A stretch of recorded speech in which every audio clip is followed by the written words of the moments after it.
hapon mga idol. Bali hindi tayo makapagpalipad gawa ng walang hangin. So bali update lang itong video natin sa saranggola para may update kayo. Hindi pa tayo makapagpalipad ng ating saranggola. Pakita ko na rin sa inyo na may bagong gawa tayo ulit na saranggola mga idol. What you gonna do when the pressure hit? 8 figures up ahead. Oh yeah, we about to get it. Keep me trying to get ready. No, you gotta stay ready. You gotta be prepared. This for the lift off, huh? What you gonna do when the pressure hit? 8 figures up ahead, and we about to get it. Keep me trying to get ready. No, you gotta stay ready. You gotta be prepared, nigga. This the lift off. No hesitation. It's 3, 2, 1. We sprinting, not slowing down for nothing. No distraction. O yan ang ating bagong gawang saranggola mga idol. Yan, kayo nang humusga kung okay ba o ano, bahala na. Pakita ko lang sa inyo na tuloy pa rin tayo sa pagbablog ng saranggola. Ang problema, hindi lang tayo makapagpalipad at walang hangin. May hangin mga idol, ay ang problema mahina. Hindi ito lilipad at itong ating ginawa na bagong saranggola na ito ay pambagyuhang hangin, pamalakasan mga idol. Ayan siya.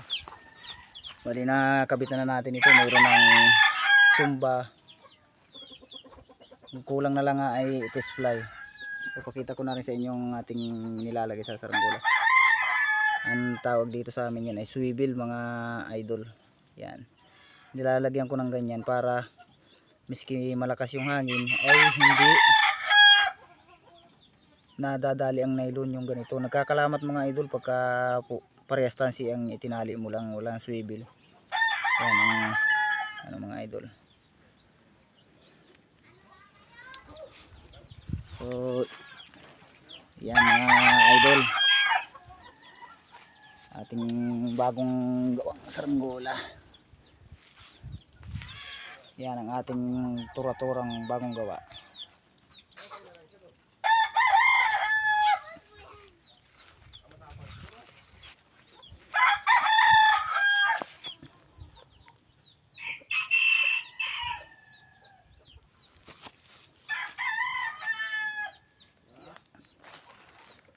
Medyo may katagalan din tayong hindi nakakapagpalipad ng saranggola natin mga idol.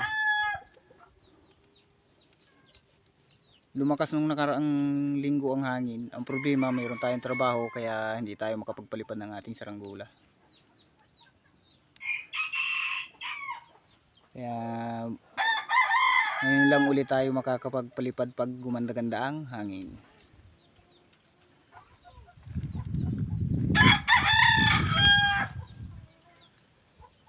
Yan siya mga idol. Yan siya. Ang hugis ng kanyang pakpak. Yan mga idol. Oh. Yan siya. Hugis pabilog mga idol ang ating pagkayari ng kanyang pakpak. Oh. Yan siya mga idol. Parehas yan. Tapos yung buntot. Bali ang gagawin ko sana dito Philippine design. Hindi man tayo nakakabili pa ng plastic na pang pabalat, kaya yan lang muna ang ating ginawa.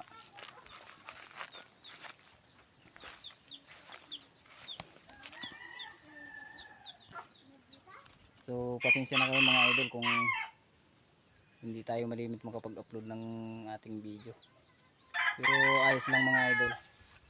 Meron na ulit tayong i-upload ngayon na video.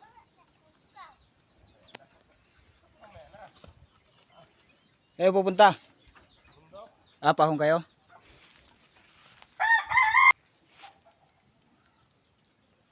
Yan ang ating saranggola mga idol, mga kalipad. Yan. Sakto lang naman siya ang ano natin. Kaso medyo may kabigatan din. Malalapad ang kana ng ating kawayan, malapad na, makapal pa. So susubukan natin kung lilipad mga idol. Kaya gusto ko nga itong malakas ang hangin paliparin, ay susubukan ko kung ano ang lipad niya, kung pag malakas, kung maganda ba o ano. Basta abang-abang na lang kayo mga idol kung mapapalipad na natin itong ating saranggolang ito.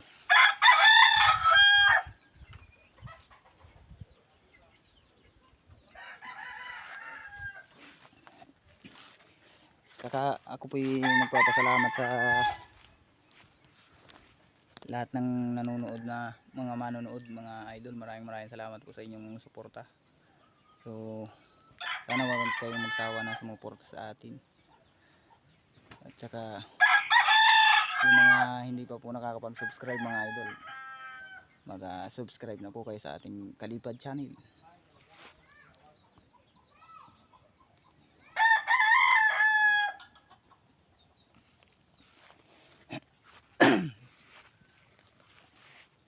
So tingnan naman ninyo mga idol ang ating paligiran.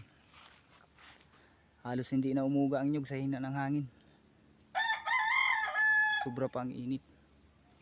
Yan mga idol.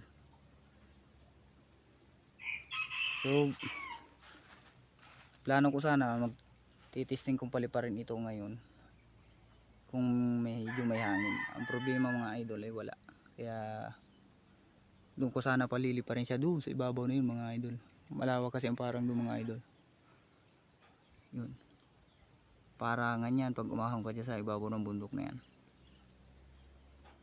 Doon sa may bahay ng aking bayaw. Yan mga idol.